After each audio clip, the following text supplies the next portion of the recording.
Brandon and Brady back again with the Kabuki Strength team, and today we are talking planks. Okay, this variation is going to be our side plank.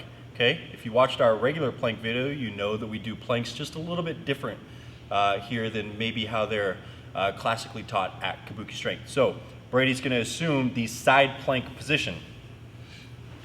Okay, in this position, number one thing we look for right off the bat, go ahead and raise up, is that there is no collapse in this section, okay? Go ahead and collapse and show it improperly, Brady. So if we see this slumping over and rounding, okay, we know that there's a fault immediately, okay? We need to stay very tall in the thoracic and very rigid, okay? To reference some of our bracing strategies, these are gonna be full in effect in this video. Okay, go ahead and relax for a second, Brady. Okay, feet are stacked. We can do this as a regression with the feet offset, and we are going to do that in a future video. But for today, because we're going to go into some transitions, we're going to have the feet stacked. Okay, so Brady's going to assume the side plank position, and we're going to hold. No movement needs to happen from this position. This should be hard enough as it is. Okay.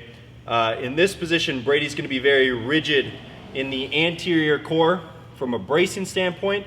He's going to be very extended, and everything down the chain is going to be tight. Go ahead and relax, Brady.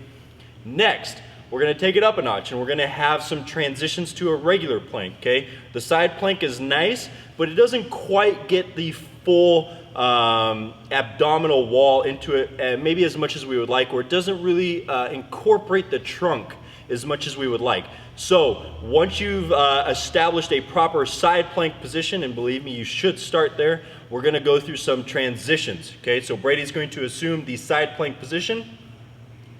From here, he's going to transition slowly to a regular plank.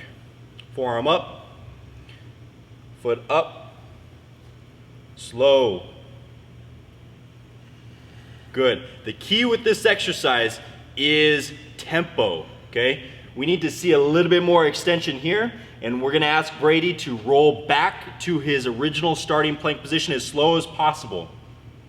Biggest thing we look for, okay, and Brady just did it, is a premature movement in the hips, okay? So to get around that, we're gonna have Brady put his foot offset, and we're gonna restart. So back up into the plank, okay? From here, this is going to make the exercise a little bit easier because now we have a base to pivot from.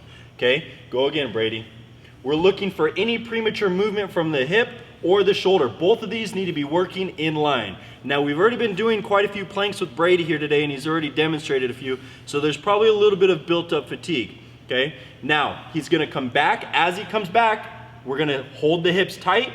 These cannot move first, okay? If anything, we need to establish movement first in this shoulder and keep this extended, okay? So posting on the shoulder and then rolling slowly and controlled back into that other plank, supporting himself with this off glute. Go ahead, Brady. No hips first.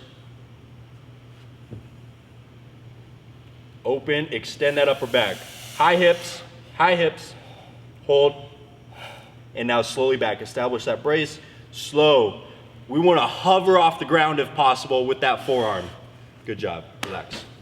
As you can see, this is a very difficult variation to perform. We've already been putting Brady through the ringer of these. This is not something that you want to do in a fatigue state. This is a movement that's all about quality, okay? Especially when we incorporate that upper body and lower body, our shoulder and hip into the rotations. We want to make sure that the quality aspect of those is really high.